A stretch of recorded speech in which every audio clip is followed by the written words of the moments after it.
So the Lakers are coming off what has probably been one of their best back-to-back stretches, and it's even crazier because one of their games they won was against the Boston Celtics without LeBron and AD. They just had an unbelievable game, really a masterclass of a game. Austin Reeves, he shot the ball really well, which he is capable of doing, but you just don't expect him to go off and have a game like that. He had like 30 plus. D'Lo obviously played really well. He had like 9 assists. Jared Vanderbilt, before he got hurt, was playing really, really good. And Taurean Prince, he's been a baller this year. And then you go to the Knicks, who are, I want to say they're third in the East right now.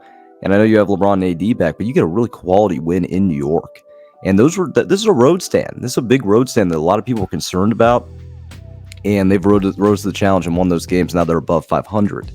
And there's been so much talk with this Laker team about, breaking it up, making that trade, doing that. And, I'm at the point right now where I'd ride or die with this team. And, I don't think I'm crazy to say that. This team has shown success. When this team is playing at their best, nobody can beat them. And I really do stand by that and believe it. Nobody can beat this team when they're at their best. Since they made that trade about a year ago, they made it to the Western Conference Finals. And if you really take a second to look and analyze that Western Conference Finals, there were games that they could have won. There were a lot of games that they could have won where it was, it could have went either way. Like, that series wasn't just a blowout wash. There were close games in it.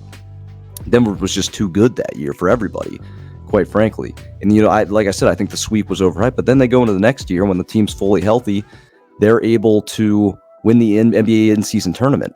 Now, of course, they got sluggish right after, but, they've been bad in that stretch pretty much every time. They were terrible in that stretch the previous 2 years, and I know it was kind of a different roster, but, that's kind of the off point. This is kind of when Lakers start playing their best basketball. This is what they did last year.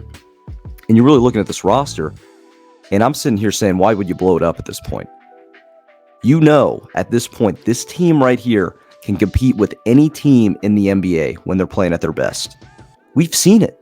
We've literally seen it before. So I think saying to blow it up is crazy. Why would you take that risk? I say you might as well take the gamble with the team that you got right now.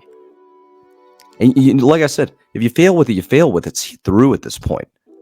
Because whatever you're going to do, you're going to have to give up assets that, quite frankly, you can't afford to lose.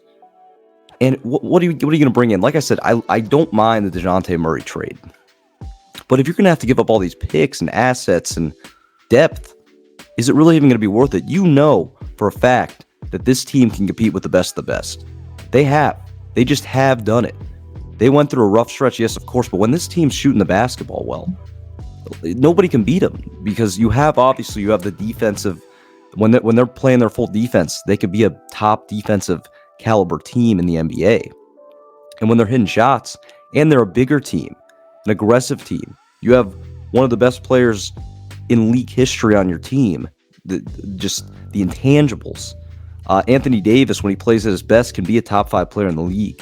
And like I said, if Reeves continues shooting the way, if D'Lo only does like 75% of the hot streak that he's on right now, you have depth. And Vanderbilt will be back in a few weeks. That's going to be a big hit for them, but they won this game against New York. They're looking pretty decent. I just don't understand blowing this team up. Obviously, if you do, and it's not really blowing it up, but I just like the roster right now. I think that they've achieved a lot from where they were a year ago. I think that it's been a good run. I think it's an exciting team to watch. And like I said, I'm at the point where I'll ride or die with this current Laker team. If they don't make a move during the trade deadline, I wouldn't be worried. They've shown they can compete with the best and the best.